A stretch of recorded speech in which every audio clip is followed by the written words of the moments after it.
Well, we're here to see how you use a hammer. Yeah, that's pretty much it. Welcome everyone, and let's get rolling with a hammer weapon breakdown. So, how do you approach the most stunning melee weapon in the game? Well, by hitting the nail right in the head. The hammer is the weapon to use when you want to get close and make the monster see stars. Literally. But how can we do that? How can we go up to the monster's face and make him faint? Let me show you, starting from the basics and then going into the more advanced practice and technical suggestions. So get comfortable and brace yourself, cause there's gonna be a lot of rolling and spinning. The way I see the hammer, it basically has two stances. The normal stance, you move around normally and can deliver the two combos that the weapon has. The basic 3-hit combo and the big bang combo. Then you have the charge stance, where you hold the hammer at the ready, gradually losing stamina in the process, but you can still move around freely. You charge up to 3 levels, depending on how long you hold the stance for, and can even channel a charge into the hammer to strengthen your attacks. Now, breaking down the combos in the normal stance, you have the basic combo that delivers an overhead smash 2 times per button press and finishes strong in the third one with an upswing. It's a good option to have when you want to get some quick hits in and still have the option of rolling out of danger. At the end of the combo, you can either get into the charge stance and move straight away, or go right into the big bang combo.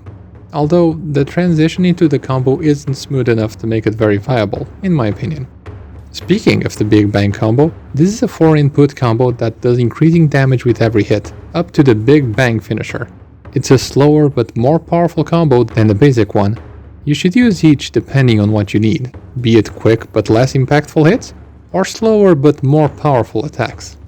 Moving on to the charge stance, as previously mentioned, you keep the hammer at the ready, and gradually charge up 3 levels of power. The first one delivers a charge side blow that can connect into the basic combo, the big bang combo, or get back into the charge stance. The second level moves your hunter a bit further ahead and delivers a charged upswing that, as before, can connect into either of the basic combos or go back into the charge stance again. However, this attack is more powerful and can launch another hunter into the air if it connects. And keep in mind that using these attacks moves your hunter forward, so it can put you out of position to continue the combo. The third level of power opens up 2 finishing moves, the charged big bang or the spinning bludgeon. Let's have a look at the charged big bang first. This is a very strong stationary move that is delivered quickly, but takes a while to recover from and move away. To help with this, you can either charge up again to move and set up the next attack, or use your clutch claw to get up on the monster, as we will later see. Now, regarding the spinning bludgeon, this is a continuous spinning move that delivers up to 5 hits and allows you to continue moving, so you can better position yourself to deliver a finisher, once you press the main attack button again. However, depending on when you press the button, the finisher will actually be different. If you press it before you start spinning, you'll deliver a spinning side smash, which can connect into the 2 normal stance combos. If you press it between the first and second spin, you will deliver a spinning follow-up. That actually delivers the hit in the opposite direction you are spinning. Kinda makes it feel like your hunter's making more of an effort to deliver this hit. And if you press the button between the third and fourth spin, you'll deliver a spinning strong swing, a stronger version of the upswing from the basic combo. On the final note, try to always deliver a finisher when you're spinning, because if you don't, your hunter will lose balance and fumble the hammer, which will leave you vulnerable to attack. As briefly mentioned, you can channel the charge into the hammer in order to power it up and make it shiny. For the most part, this strengthens your hits and will remain powered as long as you don't get hit or you don't cheat your hammer. Besides this, it doesn't change the moves we discussed so far except for one. The charged big bang is changed into the charged brutal big bang, and as the name says, it's a more brutal attack that has 1 extra hit and more fluid movement. With that said, it's time to talk about the jumping attacks, where, depending on which stance you're using, the attack and animation changes, so let's look at each separately. Running up a wall or jumping off a ledge in the normal stance, you can do one of 2 things in the air. Either attack in order to do a jumping smash, a 1-hit move that can trigger a mount, or you can charge in the air, to either press the attack button and do a jumping charged attack, or keep charging, so when you land, you can already move in the charge stance. Do keep in mind, you can send your clutch claw after using the jumping charged attack if you hit a monster. On the other hand, running up the wall in the charge stance will make your hunter continuously spin after jumping off. in the called mid-air spinning bludgeon, which can deliver various hits in mid-air and finish off with a strong blow when you land. After landing, you can either follow up with a basic combo, enter charge stance again, or send out your clutch claw to cling into the monster. To wrap up the move showcase, let's see about sliding.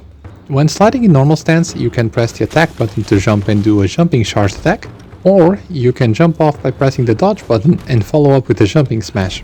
When sliding with the charge stance, the hunter will hop into the sliding animation, and if you release the charge button, your hunter will blast off in the direction you are facing, doing the mid-air spinning bludgeon.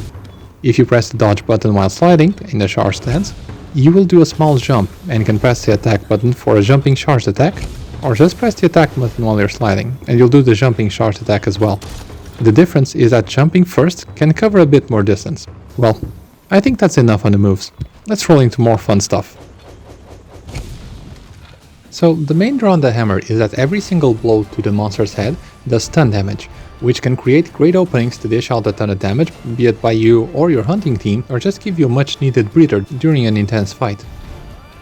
Additionally, the weapon has great impact and feedback when you're connecting your stronger hits. I mean, just have a listen.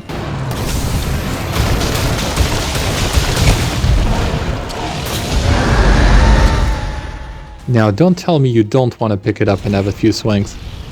And to top it off, the weapon has great mobility, both in normal and charge stances alike, which, in contrast with the greatsword, allows for easy positioning and getting out of harm's way. Another small detail in its favor is that the sheath animation is quite fluid, making it easier to put it away and make it escape when the need arises. When out hunting, I find myself using the arsenal of the hammer differently depending on the situation, which is kinda obvious, but let me show you what I mean. When starting the fight and the monster is in top form, I usually focus more on using the basic combo on the legs to try and make the monster trip, or give a few hits to the head when I think it's safe, hoping to add stun damage in order to create an opening later on. Although I have seen others use the Big Bang combo when the monster falls over or gets stunned, I prefer to use the Charge Brutal Big Bang and then clutch claw into the head, so as to get some extra hits in and tenderize the head for follow-up damage. Also, I'm always looking for walls and slopes so as to do the mid-air spinning bludgeon. I mean, I'm just mad about it. It does stun damage, obviously, that might immobilize it. It can trigger a mount.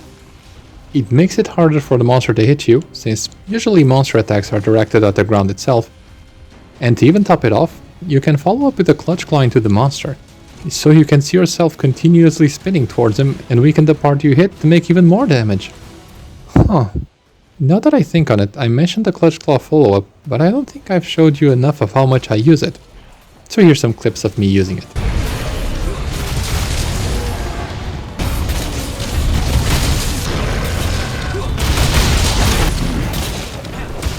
An additional tip to add to the hammer's control capacity, think about ringing a hammer with paralysis. I mean, that means you can stun, mount, and paralyze the monster.